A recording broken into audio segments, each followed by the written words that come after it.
الحمد لله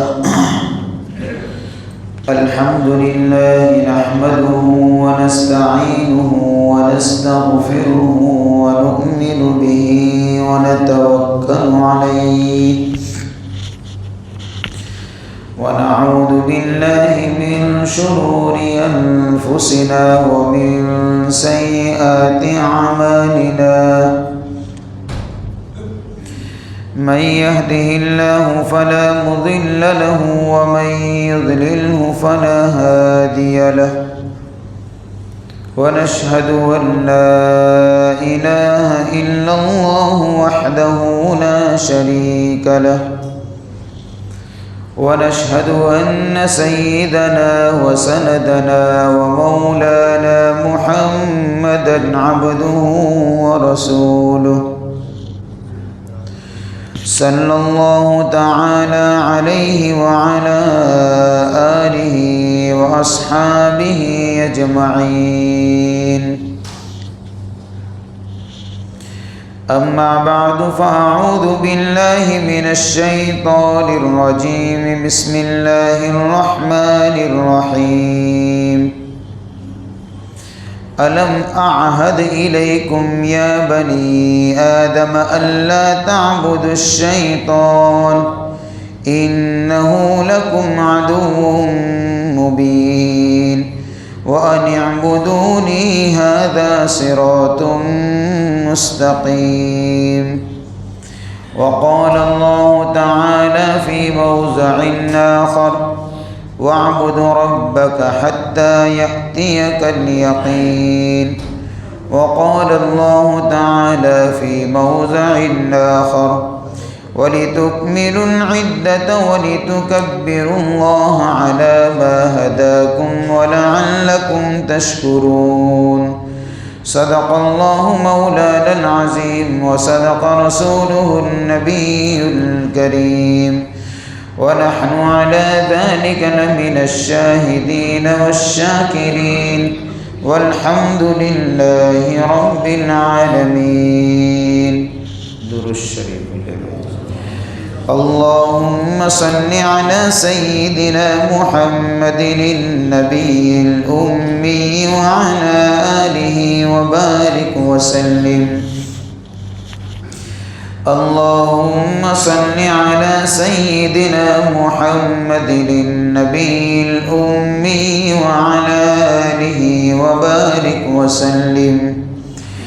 اللهم صل على سيدنا محمد النبي الأمي وعلى آله وبارك وسلم.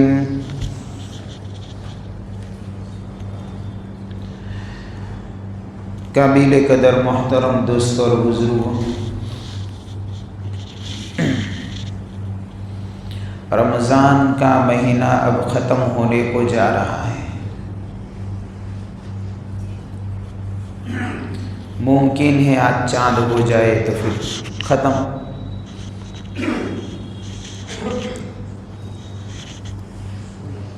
اس کے اندر ایک تو ہے کہ رمضان ہمیں کچھ پیغام دینا چاہتا ہے، اس کو یاد رکھنا اصل ہے، اور دوسرا یہ ہے کہ یہ مہینہ ایک انعام دینا چاہتا ہے، اس کو باقی رکھنا ضروری ہے۔ انعام کی قدر کی جاتی ہے اور پیغام کی حفاظت کی جاتی ہے۔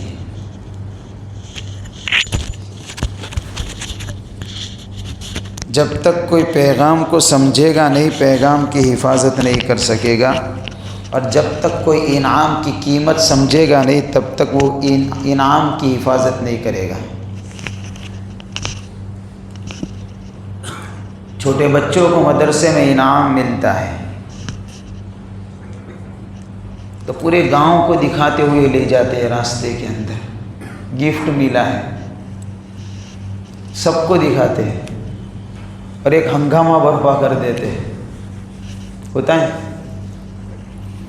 اچھا، اتنا سا گفٹ تھا، گھر پر جا کر اس نے کھولا تو پتہ چلا کہ اندر تو صرف بال پین ہی ہے، کوئی سونے کا ہار تھوڑی تھا۔ تو کوئی بال پین ملی ہے تو کہ گفٹ تو ہے کہ دوسرا کیا ہے؟ قیمت پیسوں کی نہیں ہے، قیمت اس گفٹ اور انعام کی ہے، چاہے وہ سستا ہی کیوں نہ ہو۔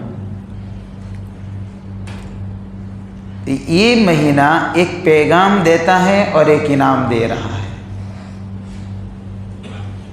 پیغام یہ دینا چاہتا ہے کہ اللہ نے توفیق دی، اللہ نے صحت دی، عافیت دی، ساری سہولتیں دی، کسی طرح کی کوئی رکاوٹ نہیں آئی۔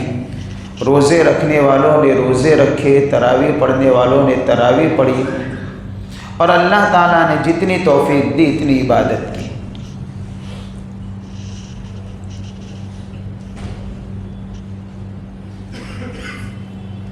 اب کہنا یہ چاہتا ہے یہ مہینہ کہ اس مہینے کے اندر آپ نے جو تربیت لی ہے، اور اس مہینے کے اندر آپ نے اپنا مزاج جو عبادت کا بنایا ہے اس کو باقی رکھنا ہے، اس کو توڑنا نہیں ہے۔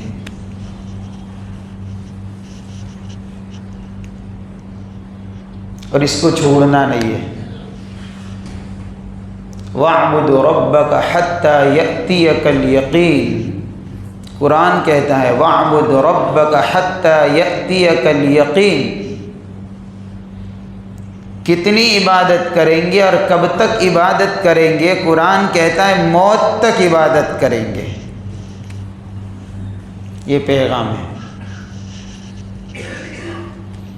صرف رمضان کے مہینے میں کہ نہیں، وہ تو بھلا ہوا سبق یاد کریں گے، اس میں تو اصل یہ ہے، ورنہ عبادت کب تک کرنی ہے؟ وَاعْبُدْ رَبَّكَ حَتَّى يَأْتِيَكَ الْيَقِينُ، یقینی چیز آ جائے۔ مفسرین نے یقین سے مراد موت لیا ہے، اس لیے کہ موت اتنی یقینی چیز ہے کہ اس میں کسی کا جھگڑا نہیں ہے، اس لیے اس کا نام ہی یقین رکھ دیا۔ تب تک عبادت کریں گے۔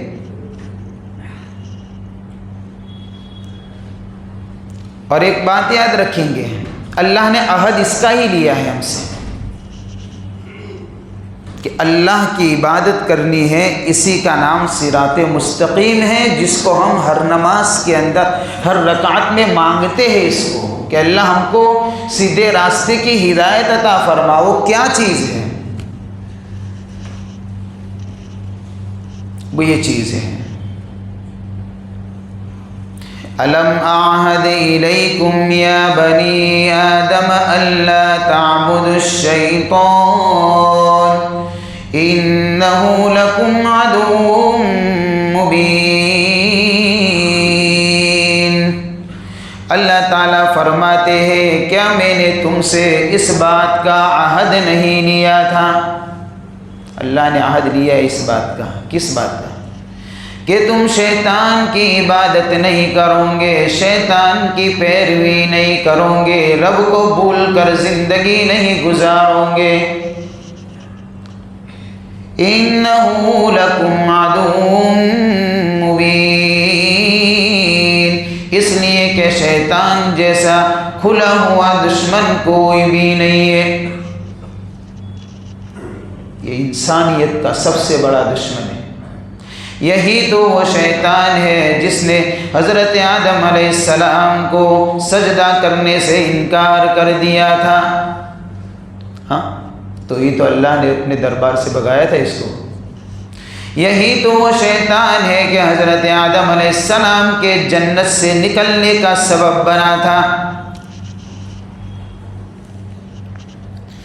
اللہ تعالیٰ نے شیطانی ہتھ کنڈوں سے بچانے کے لیے رمضان کے مبارک مہینے میں اس کو بیڑیوں میں جکڑ کر قید کر کے رکھ دیا تھا تاکہ روکے نہیں،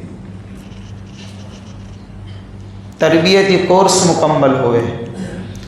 إِنَّهُ لَكُمْ عَدُوٌّ مُبِينٌ، اتنا بڑا دشمن ہے کہ کوئی اس کی چال کو بھی سمجھ نہیں سکتا۔ بعض مرتبہ دوست کی شکل میں آ کر بھی گمراہ کرتا ہے۔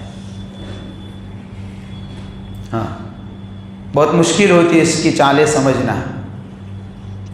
اس لیے کیا کریں گے؟ وَأَنِ اعْبُدُونِي هَذَا صِرَاطٌ مُسْتَقِيمٌ۔ اللہ فرماتے ہیں اس لیے سیدھا راستہ یہ ہے کہ میں نے جو کہا ہے میری فرما برداری کے مطابق زندگی گزارو، میری عبادت میں زندگی گزارو، اسی کا نام صراط مستقیم ہے۔ یہی اصل سیدھا راستہ ہے۔ مانگتے ہیں ہر نماز کے اندر اہدنا الصراط المستقیم، اے اللہ ہم کو سیدھے راستے کی ہدایت عطا فرما۔ تو اللہ بتا رہے ہیں جس کو مانگتے ہو یہ راستہ وہی ہے۔ چلو، چلتے بھی سکھا دیا اللہ پورے مہینے میں، کیسے چلوں گے، کس طریقے سے رہوں گے، کس طریقے سے اپنے 24 گھنٹے کی زندگی کا شیڈیول کیسے بناؤں گے، اپنی زبان کو کیسے استعمال کروں گے، اپنے کان کو کس طریقے سے، اپنی آنکھوں کو، اپنے ہاتھوں کو، اپنے پیروں کو، اپنی پوری باڈی کو، اپنے جسم کو کیسے استعمال کروں گے۔ ہر وقت اللہ کے استحضار کو سامنے رکھنا، اللہ مجھے دیکھ رہا ہے۔ اسی کا نام اصل عبادت کس کو کہتے ہیں؟ صرف نماز پڑھنے کا نام نہیں ہے، عبادت صرف زکوٰۃ ادا کرنے کا نام نہیں ہے، عبادت صرف روزے رکھنے کا نام نہیں ہے۔ یہ عبادت کے الگ الگ اسٹیپ ہے۔ ایک عبادت نماز کی شکل والی ہے، ایک عبادت روزے کی شکل والی ہے، ایک عبادت حج کی شکل والی ہے۔ عبادت کیا ہے؟ ان تعبد اللہ کأنک تراه فإن لم تکن تراه فإنہ یراک، یہ عبادت کا مفہوم ہے۔ اس طریقے سے زندگی کے لمحات کو گزارنا کہ بندہ یہ تصور کرنے لگ جائے کہ میں رب کو دیکھ رہا ہوں۔ مسلم شریف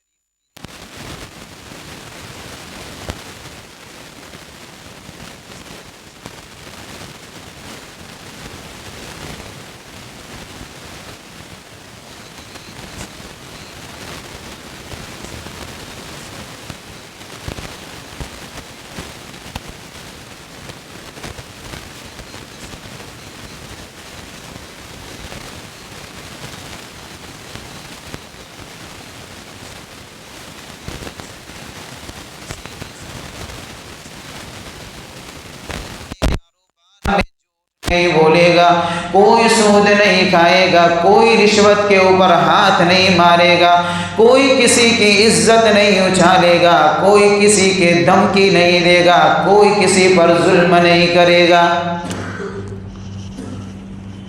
اس لیے کہ اس کو کسی سے کوئی مطلب ہی نہیں ہے۔ وہ تو جانتا ہے کہ میرا رب تو مجھے دیکھ رہا ہے۔ یہ پیغام رمضان ہے، اس کو سمجھنا ہے، اس کو باقی رکھنا ہے۔ اس لیے میں نے تفسیر میں یہ بات کہی تھی، رسمی مسلمان نہیں بننا ہے، حقیقی مسلمان بننا ہے۔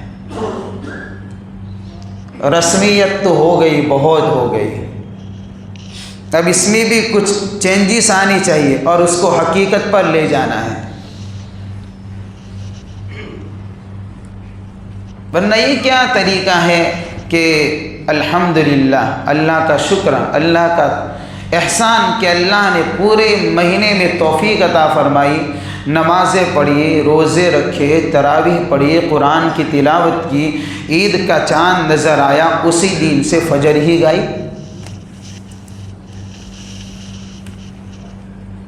پھر وہی پوزیشن،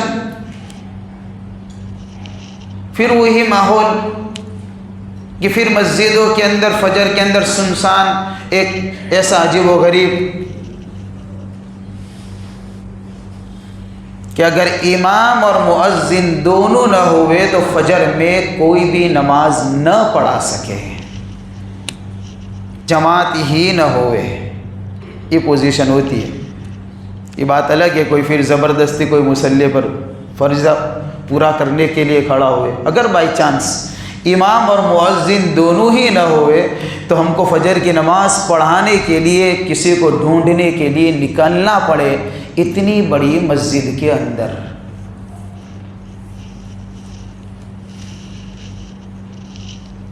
یہ حال ہے۔ کیا ہوا؟ سبق نہیں لیا ہم نے، ہم اتنا بھی نہیں سیکھ سکے کہ اللہ کے فریضے کو اب کبھی نہیں چھوڑیں گے۔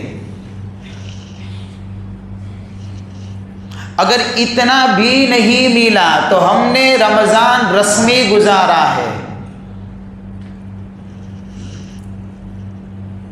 لوگوں کو دیکھا دیکھی گزارا ہے، اس کے پاور کو نہیں لیا۔ جو دینے کے لیے آیا تھا وہ ہم نے کھو دیا ہے۔ یہ مسئلہ الگ ہے کہ لوگ بھوکے روزہ رکھا تو ہم نے بھی رکھ دیا، لوگ رکھتے تھے تو ان کے ساتھ میں ہم بھی کھڑے ہو گئے روزہ رکھنے کے لیے، لوگ تراویح میں آتے تھے تو ہم بھی چل پڑے مسجد کی طرف آ گئے، لوگ مسجدوں میں آ کر عبادت کرتے تھے تو ہم بھی بیٹھ گئے۔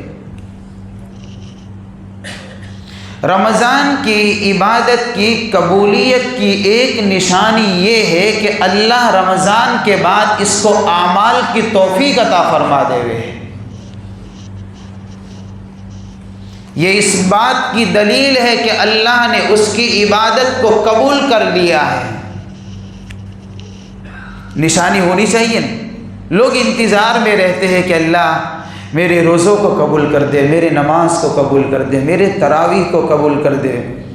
اللہ نے قبول کیا کہ نہیں کیا؟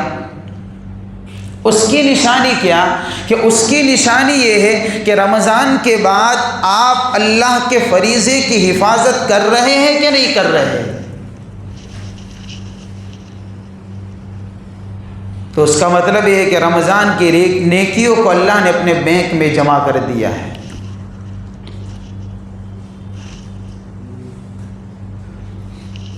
اس پیغام کو ہمیشہ یاد رکھنا ہے۔ اللہ کرے کوئی بندہ اس کو سمجھنے والا، یاد رکھنے والا بن جائے، اور ہم اس کو دل سے اس بات کو ذرا سوچیں۔ برسوں سے ہم رمضان گزار رہے ہیں، برسوں سے ہمارے اندر تقویٰ کتنا آیا، اللہ کے فریضے کی ادائیگی کا جذبہ کتنا آیا، گناہوں کی نفرت کتنی آئی اندر کہ دل یہ چاہتا ہو کہ گناہ اچھی چیز نہیں ہے۔ کتنا ہے؟ آدمی کوئی کام کرتا ہے تو اس کے بعد دیکھتا ہے کہ مجھے اس کام کا بینیفٹ کچھ ملے گا کہ نہیں ملے گا، کچھ میں اس کام کے ذریعے سے آگے بڑھوں گا کہ نہیں بڑھوں گا، بھئی دیکھتا ہے نا آدمی۔ اور اگر اس کو لگے کہ بھئی میں کاروبار کرتا ہوں لیکن میرے اس کاروبار کے اندر مجھے کچھ آگے کچھ اتنا خاص نظر نہیں آتا، کچھ ترقی نہیں ہو رہی ہے کاروبار کے اندر، تو وہ اپنے کاروبار کو بند کر دے گا کہ بھئی مناسب نہیں ہے، ہو سکتا ہے کہ یہ تو میری موڑی بھی ڈوب جائے۔ ہوتا ہے نا بھائی، چوکنا ہوتا ہے آدمی۔ ایک اسٹوڈنٹ اسکول کے اندر اگر محنت کرنے والا ہے اور محنت کرتا ہے، اس کے ایگزام کے اندر پرسنٹیج کم آئے تو آگے کے لیے محنت کرے گا کہ اتنے پرسنٹیج کیوں کم آئے، میں زیادہ لاؤں گا۔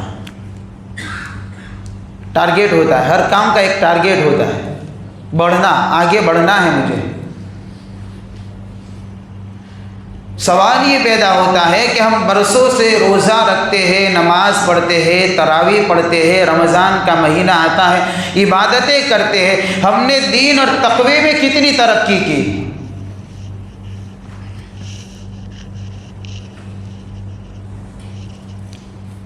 کیا یہ لیول کوئی ناپ سکتا ہے؟ اس سلسلے میں ہم نے کیا ترقی کی؟ کچھ پتہ ہے؟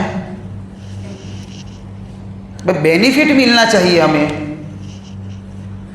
ارے مہینہ تو ایسا عظیم الشان مہینہ ہے کہ دے کر ہی جاتا ہے، کسی کا کچھ لے کر نہیں جاتا، یہ مہینہ دے کر جاتا ہے۔ دے کر جاتا ہے۔ یہ مسئلہ الگ ہے کہ بے طلب ہی کوئی ہو تو اس کو نہ ملا ہو، ورنہ یہ تو دے کر ہی جاتا ہے۔ اس لیے تو اللہ تعالیٰ نے عید کی رات اور عید کا دن عطا فرمایا، عید دینے کے لیے۔ عید کی رات کا نام ہے لیلۃ الجائزہ، اور عید کے دین کا نام ہے یوم الجائزہ یا عید الفطر۔ اور جائزہ کا معنی ہوتا ہے انعام کی رات۔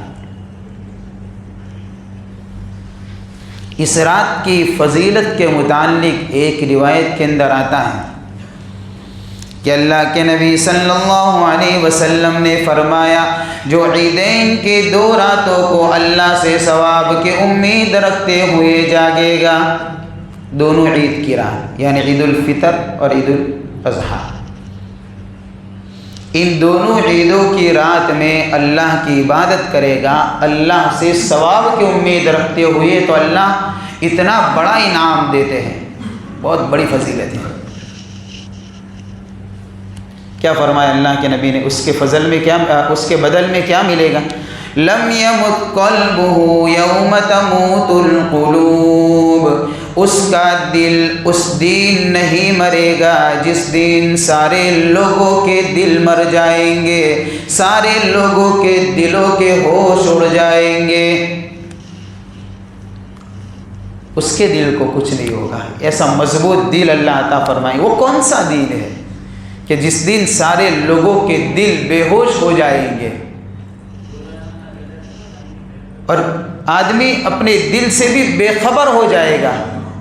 مہطعین مقنعی رؤوسہم لا یرتد الیہم طرفہم وافئدتہم ہواء۔ اللہ نے کچھ محشر کا منظر کھینچا ہے اس آیت کے اندر، اوپر سے بات چل رہی ہے۔ اللہ فرماتے ہیں کہ اللہ تعالیٰ ظالمین سے بے خبر نہیں ہے، ان کو مہلت دے رہا ہے اللہ۔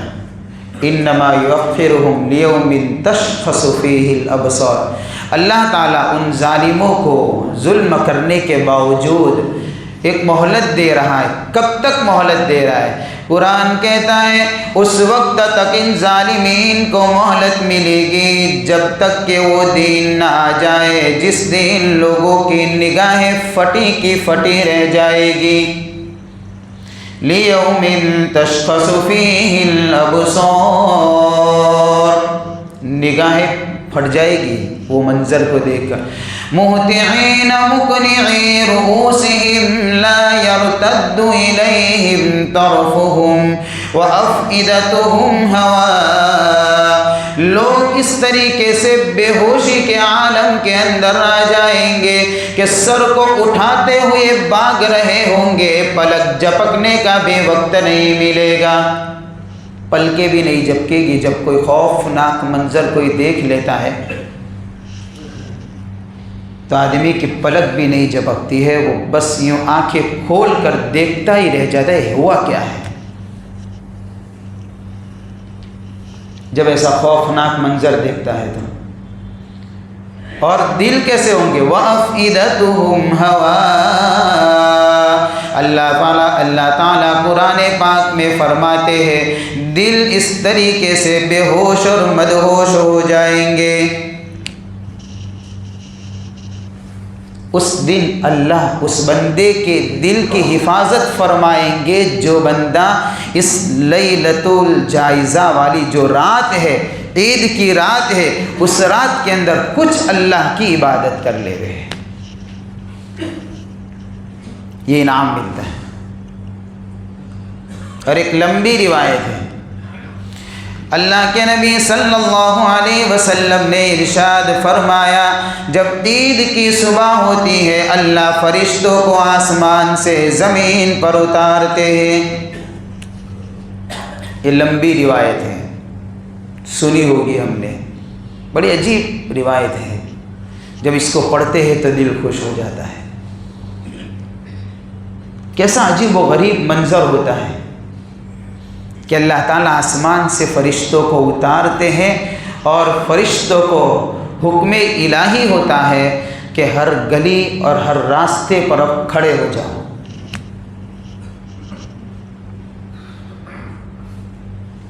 کیا کرو کھڑے ہو کر؟ تمہارا کام کیا ہے آج؟ کہ آج آواز لگائیں گے،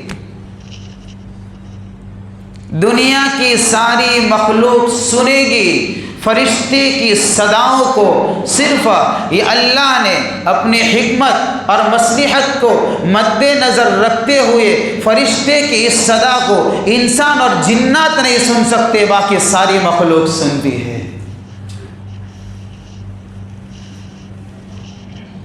اللہ کی حکمتیں ہوا کرتی ہیں۔ یہ فرشتے صدا لگاتے ہیں۔ کیا صدا لگاتے ہیں؟ اے محمد صلی اللہ علیہ وسلم کی امت، اس کریم رب کی بارگاہ کی طرف چلو۔ بڑی بہترین صدا ہے یہ۔ جب ہم نکلے اور جب ہم اس رات کو پائیں تو تصور کرے کہ اللہ کے فرشتے آواز لگا رہے ہیں، یہ میرے لیے لگا رہے ہیں۔ کچھ سوچا بھی کرے۔ اس کریم رب کی بارگاہ کی طرف چلو جو اللہ رب العالمین عطا کرنے پر آیا ہے، بے حساب عطا کرنے والا ہے، اور بڑے بڑے گناہوں کے اوپر معافی کا پروانہ سنانے والا ہے۔ آؤ صدا لگاتے ہیں۔ چنانچہ اللہ کے بندے پورے رمضان کی عبادت کرنے کے بعد عید کی خوشی میں گھر سے تیار ہو کر اللہ کے فریضے کو ادا کرنے کے لیے نکلتے ہیں۔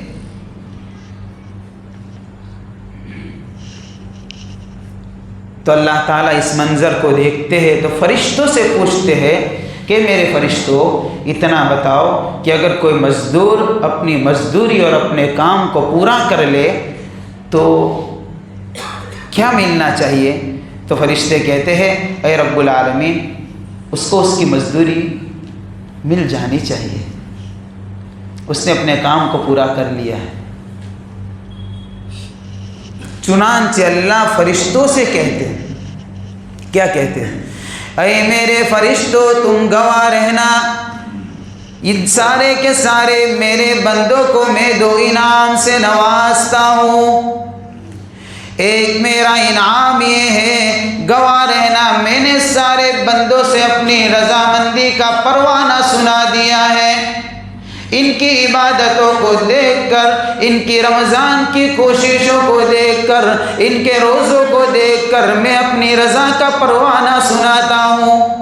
رب کی رضا سے بڑھ کر کوئی چیز نہیں ہے۔ اللہ نے قرآن میں اعلان کیا ہے وَرِضْوَانٌ مِّنَ اللَّهِ أَكْبَرُ، سب سے بڑی نعمت اللہ کی رضامندی ہے۔ یہ سب سے بڑی نعمت ہے۔ اس لیے اللہ تعالیٰ جب جنتیوں کو جنت میں داخل فرمائیں گے، ساری نعمتوں کے اندر ہوں گے جنت والے، طرح طرح کی، وہاں کیا کمی ہوگی نعمت کی بھائی؟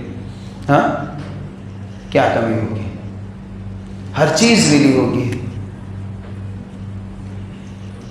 فرشتے جنتی بھی خوش ہوں گے کہ اب تو آزادی ہی آزادی ہے، اب تو احترام ہی احترام ہے، اب تو عزت ہی عزت ہے، اب تو اکرام ہی اکرام ہے۔ اللہ جنتیوں سے پوچھیں گے اے میرے بندوں اور بندیوں، کچھ نعمت باقی رہتی ہے؟ یا اللہ اتنا سارا تو دے دیا ہے، اب کیا باقی رہا ہوگا؟ کیا باقی رہتا ہے؟ تو پھر اللہ فرمائیں گے سنو، ایک نعمت باقی ہے، وہ میں دے رہا ہوں۔ سارے جنت والوں کو اللہ مخاطب کر کے فرمائیں گے ایک نعمت یہ باقی ہے، آج میں اعلان کرتا ہوں، آج کے بعد تم سے کبھی بھی ناراض نہیں ہوں گا، میری رضامندی ہمیشہ کے لیے تم کو مل گئی۔ یہ جنت کی نعمتوں میں بھی سب سے بڑی نعمت رب کی رضا ہے۔ اللہ یہ لیلۃ الجائزہ اور یوم الجائزہ میں عطا فرماتے ہیں۔ ورضوان من اللہ اکبر، اللہ کی رضامندی سب سے بڑی چیز ہے۔ اور دوسری نعمت کیا؟ اللہ تعالیٰ مغفرت کا پروانہ سنا دیتے ہیں، بڑے بڑے گنہگاروں کو معاف کر ان کے نامہ اعمال کے اندر سے گناہوں کی گندگیوں کو صاف کر دیتے ہیں۔ اور کیا چاہیے تھا بھائی؟ رب کی رضا مل گئی، اللہ کی طرف سے مغفرت مل گئی، اور کیا چاہیے تھا؟ انعام مل گیا، اتنا بڑا انعام۔ کس عبادت پر؟ اس عبادت پر انعام ملا جس روزے میں بندے نے جھوٹ بھی بولا۔ عبادت کا حال تو یہ ہے، اس عبادت پر اتنا بڑا انعام ملا جس عبادت میں بندے نے ناجائز نگاہیں بھی ڈالی، اس عبادت پر اتنا بڑا انعام ملا جس عبادت کے اندر اس نے اپنی زبان کو کنٹرول میں نہیں رکھا۔ عبادت تو ٹوٹی پھوٹی، انعام بڑا شاندار پیکیج کے اندر پیش کیا جا رہا ہے۔ اللہ کہتے فرشتوں سے یہ دو انعام ان کو دیتا ہوں،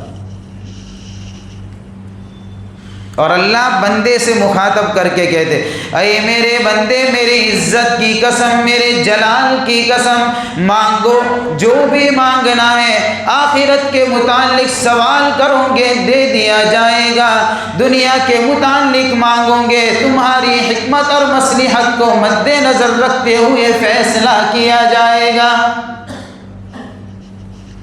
آخرت تو کہ فوراً دے دوں گا، اور دنیا کے بارے میں ہم اپنی حکمت اور مصلحت کو مد نظر رکھتے ہوئے فیصلہ کریں گے۔ کیوں؟ اس لیے کہ بندہ جو ہے بعض مرتبہ نادانی میں ایسی چیز اور ایسی دولت دنیا کی مانگتا ہے جو اس کے لیے بھی نقصان دہ ہوتی ہے۔ تو دنیا کا سوال اس بندے کو نقصان نہ پہنچائے، اس لیے اللہ نے یہ کہہ دیا کہ حکمت اور مصلحت کو سامنے رکھتے ہوئے دنیا کو دیا جائے گا۔ مسئلہ رہا آخرت کا، آخرت مل جائے گی۔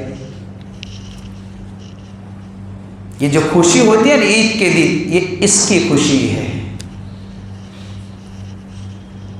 یہ اس کی خوشی ہے۔ لوگ سمجھتے ہیں کہ آج عید ہے، خوش ہو گئے۔ کیوں خوش ہوئے بھائی؟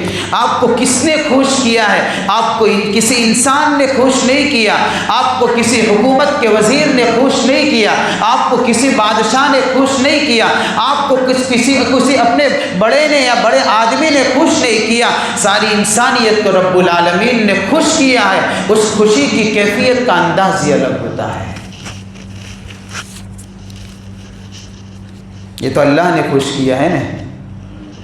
جو خوشی رب دے اس خوشی کے اندر پھر کچھ کمی نہیں ہوتی ہے۔ کیوں ملی یہ خوشی؟ کیوں ملی؟ اللہ کی عبادت کو ادا کرنے کے بعد اللہ نے اس عبادت کا چھوٹا سا پھل دکھایا ہے کہ ہم عبادت پر کیا دیتے ہیں۔ اتنی بڑی خوشی کہ ہاں، اس سے بڑی خوشی شاید سال میں کسی کو ملتی ہو۔ لوگ کہتے ہیں کہ بھئی یہ اس وقت اتنا خوش ہو گئے جیسے عید سے بھی بڑھ کر خوش ہو گئے، لیکن یہ صرف کہتے ہیں۔ حقیقت یہ ہے کہ عید سے بڑی خوشی کسی کو نہیں ملتی۔ سچائی تو یہی ہے، اور یہ عبادت کی برکت سے اللہ دیتے ہیں۔ اس کے ساتھ میں قرآن کی ایک آیت کو جوڑ دے تاکہ ہمیں پتہ چلے، ہمارے یقین مضبوط ہو میرے بھائی۔ فَأَمَّا مَنْ أُوتِيَ كِتَابَهُ بِيَمِينِهِ فَيَقُولُ هَاؤُمُ اقْرَءُوا كِتَابِيَهْ إِنِّي ظَنَنْتُ أَنِّي مُلَاقٍ حِسَابِيَهْ فَهُوَ فِي عِيشَةٍ رَاضِيَةٍ فِي جَنَّةٍ عَالِيَةٍ قُطُوفُهَا دَانِيَةٌ كُلُوا وَاشْرَبُوا هَنِيئًا بِمَا أَسْلَفْتُمْ فِي الْأَيَّامِ الْخَالِيَةِ۔ اللہ نے سورۃ الحاقہ کے اندر ایک خوشی بیان کی ہے۔ رمضان کی عبادت کی اللہ نے خوشی عطا فرمائی جو عید کی شکل میں ہم محسوس کرتے ہیں۔ اس لیے روایت میں آتا ہے کہ للصائم فرحتان، روزے رکھنے والے کے لیے کتنی خوشی ہے بھائی؟ 2 خوشی ہے۔ ایک خوشی کون سی؟ چھوٹے افطار کے وقت، اور ایک خوشی کون سی؟ بڑے افطار کے وقت۔ چھوٹا افطار روزانہ روزہ جو افطار کرتے ہیں وہ، اور بڑا افطار کون سا؟ وہ عید کا دن۔ 2 خوشیاں ہیں۔ تو ایک خوشی تو یہ ہے جو عبادت پر ملی ہے، ایک خوشی عبادت پر اس وقت بھی ملے گی۔ کیسے ملے گی؟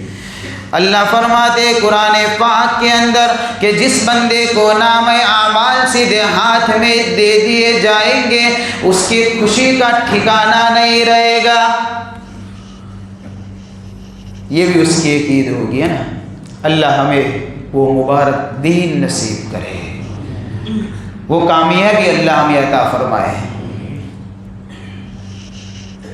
فَيَقُولُ هَاؤُمُ اقْرَءُوا كِتَابِيَهْ، اتنی بڑی خوشی ملے گی اس بندے کو جب محشر کے میدان کے اندر ساری انسانیت کو اللہ جمع فرمائیں گے۔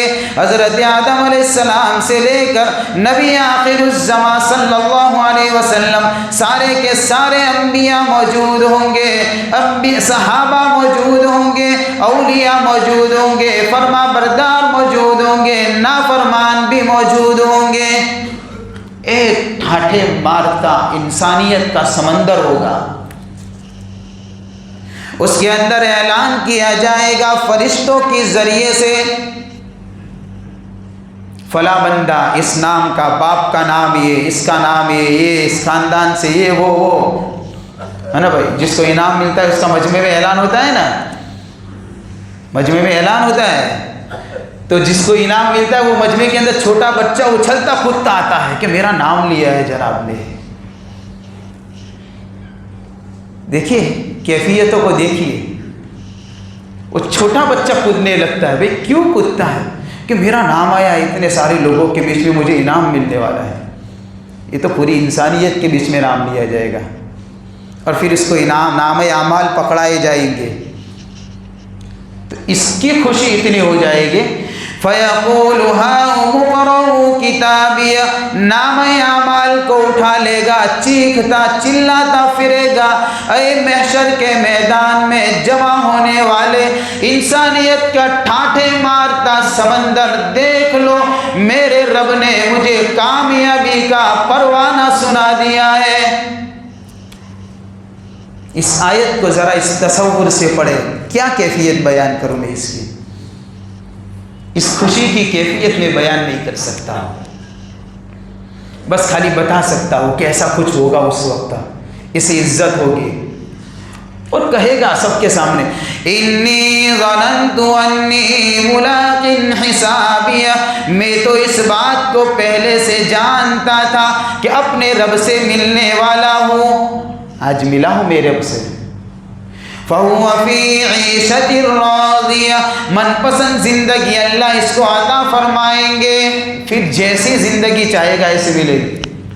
فی جنت عالیہ، بلند و بالا اللہ جنت میں داخلہ عطا فرمائیں گے۔ قطوفہا دانیہ، جس کے پھل بہت قریب ہوں گے، اتنے قریب ہوں گے کھڑے ہوئے بھی آرام سے توڑ سکتا ہے، بیٹھے ہوئے بھی آرام سے توڑ سکتا ہے، لیٹے ہوئے بھی توڑ سکتا ہے، اتنے قریب ہوں گے جنت کے پھل۔ روایتوں میں آتا ہے بندہ دل میں تمنا کرے گا، اللہ نعمت سامنے حاضر کر دے گا۔ ارے یہ عزتیں اور یہ رفعتیں، یہ بلندیاں ہیں، یہ خوشیاں ہیں جو اللہ عطا فرمائے گا، اور اللہ اس کی وجہ بتا رہے اللہ کہ اتنی بڑی خوشی کیوں ملے گی۔ کلوا واشربوا ہنیئا بما اسلفتم فی الایام الخالیہ، اللہ اعلان کریں گے کھاؤ پیو مزہ کرو، اس لیے کہ تم دنیا میں رہتے ہوئے اللہ کے لیے اعمال کیا کرتے تھے، رب کے لیے روزے رکھے، رب کے لیے بھوک برداشت کی، اللہ کے لیے راتوں میں قرآن پڑھا، عبادتیں کی، یہ ساری محنتیں کی، سارے مجاہدے برداشت کیے، اب مجاہدوں کے دین ختم ہو گئے، اب کھانے پینے کے دین شروع ہو گئے ہیں۔ اس خوشی کا عالم کیا ہوگا ذرا بتائیے. یہ تو عید کی خوشی، میں نے اس لیے کہا کہ ذرا قرآن کی اس آیت کو ساتھ میں ملائیے. اس کا حال یہ ہے کہ اس عید کے اندر مختلف پکوان پکتے ہیں، بہترین لباس زیب تن ہوتا ہے، عمدہ خوشبوئیں استعمال کی جاتی ہے، اور کرنی چاہیے جس کو اللہ نے سہولتیں دی ہیں. لیکن ہماری عید صرف اتنی نہیں ہے. اس لیے میں نے کہا تھا عمدہ کپڑے پہن لینے کا نام عید نہیں، بہترین خوشبو استعمال کرنے کا نام عید نہیں، بہترین ڈش اور کھانے تیار کرنے کا نام صرف عید نہیں. عید تو اس کا نام ہے جو اس کے پیغام کو سمجھ جائے. حضرت علی رضی اللہ تعالیٰ عنہ فرمایا کرتے تھے عید تو اس کی ہے جس نے روزے رکھے اللہ نے قبول کر دیے، عید تو اس کی ہے جس نے تراویح پڑھی اللہ نے قبول کر دی، عید تو اس دن ہے جس دن اس بندے نے کوئی گناہ ہی نہ کیا، وہ دن اس کا تو عید کا دن ہے. ہمارا تو عید کا دن ہی گناہوں کے سمندر میں ڈوب جاتا ہے. خوشی اتنی ہو جاتی ہے کہ پورے رمضان کے اندر عبادت کا لیا ہوا نور یہ غلط چیزیں دیکھنے میں، پلک جھپکنے میں برباد کر دیے جاتی ہے. لیس العید لمن لبس الجدید انما العید لمن خاف بالوعید. نئے کپڑے پہننے کا نام عید نہیں، عید تو اللہ کا ڈر جو پیدا کرے اس کا نام عید ہے. لیس العید لمن تبخر بالعود انما العید لمن تاب ولا یعود. عید اس کا نام نہیں جو مختلف قسم کی خوشبوؤں سے اپنے آپ کو مہکا دے. عید تو اس کا نام ہے جو توبہ کرے اور گناہ کی طرف دوبارہ لوٹ کر نہ جائے. لیس العید لمن نصب القدور انما العید لمن سعید بالمقدور. عید اس کا نام نہیں ہے کہ کچھ اس طریقے سے بہترین قسم کی ڈشیں اور کھانے تیار کر دے. عید تو اس کا نام ہے کہ حتی الامکان نیک بخت اور اللہ کا نیک بندہ بننے کی کوشش کرے. لیس العید لمن تزین بزینت الدنیا انما العید لمن تزود بزاد التقوی. عید اس کا نام نہیں ہے کہ دنیا کی زیب و زینت اختیار کر لی. عید تو اس کا نام ہے جس نے تقوی کا توشہ اپنے پاس جمع کر دیا ہو. لیس العید لمن رکب المطایا انما العید لمن ترک الخطایا. عید اس کا نام نہیں ہے جو عمدہ قسم کی سواریوں پر سوار ہو کر گھومنے نکل جائے. عید تو اس کا نام ہے جس نے اپنے گناہوں کو چھوڑ دیا. لیس العید لمن بسط البساط انما العید لمن جاوز الصراط. عید اس کا نام نہیں ہے کہ گھر میں بہترین قالین اور فرش کو بچھا دیا جائے. عید اس کا نام ہے جس کو اللہ پل صراط کے پار لگا دے. یہ اصل عید کا تصور ہے. اس پیغام کو یاد رکھنا ہے. اللہ تعالی ہماری زندگیوں کو بدلنے کی ہم سب کو توفیق عطا فرمائے. وآخر دعوانا الحمد للہ رب العالمین.